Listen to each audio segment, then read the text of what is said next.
Pasan iti bakasyon, nagno ti pasaheros, dagiti terminal ti bus, Ilawag City. Uray nalpasan ti bakasyon, adulata ti pakakumikuman iti kaadwan. Manipod kadagiti panagpasyar kadagiti na dumaduma a lugar, nagbakasyon iti baybay, wenno na ginanalaeng, agsublimanen dagiti pasaheros iti regular a biagda. Kas kumakan ni Sir J.R. Babaran at tagapasugin, adda dito'y JV Florida Terminal ita, agbiyahe mapan Cagayan, ta adda emergency iti pamilyada. Kasi ngamin ma'am, mother ko high blood. So nga, yung tabag na gigi kapsat yung mapangkubantayan so na. Hindi Cagayan ma'am.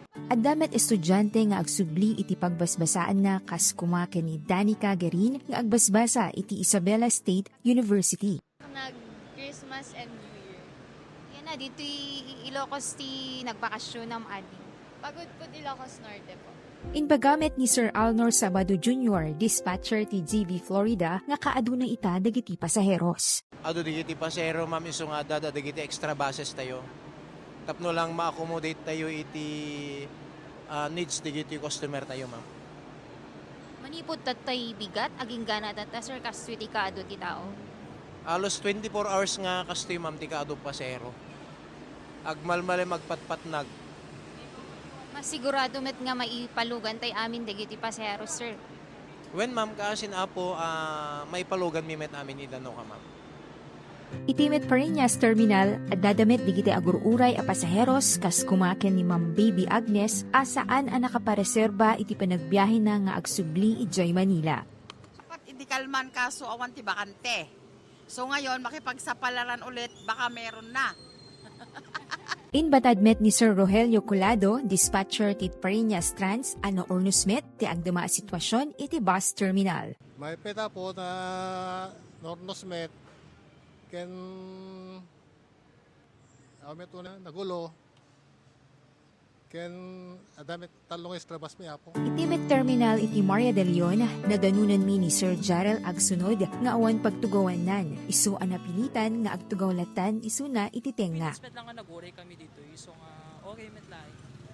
Itimit terminal ti Partas, adu dagiti pasaheros nga agururay ti bus kas kumaken ni Princess Bayani. May isa a maestra nga gubobra ijay Manila. Rarating lang po. Kaya ano lang. Okay lang. 7:30 po. Okay lang. Addamet latta dagiti kaming Tilawag City Police Station para mangkita ti linak kental na kadagiti terminal ti bus ti Tilawag City. Mga main ma'am kat kas makita tayo ma'am kat ado kami iti agaawit nga pasaheros ma'am iso nga kasapulan ma'am iti natiptip karpay nga kumbaga iti ma'am police presence kat in this way ma'am kat di pinakita kami ti tao nga adda iti police latta kat silang safe dalat tamot ma'am kat kumbaga nung makita mi iti police nga minmot ma'am iti kadito kaado nga tao ma'am kat silang agkaroon mot iti butang di kita masamang loob ma'am nga agubray ti madi Uray nalpasan ti bakasyon, naraway latta dagiti pasaheros kadagiti terminal iti Ilawag City. Batadmet dagiti bus operators ang makadanon a natalged dagiti pasaheros kadagiti destinasyon a papananda. Para iti IFM News, Idol Gina V, Tatap, RMN.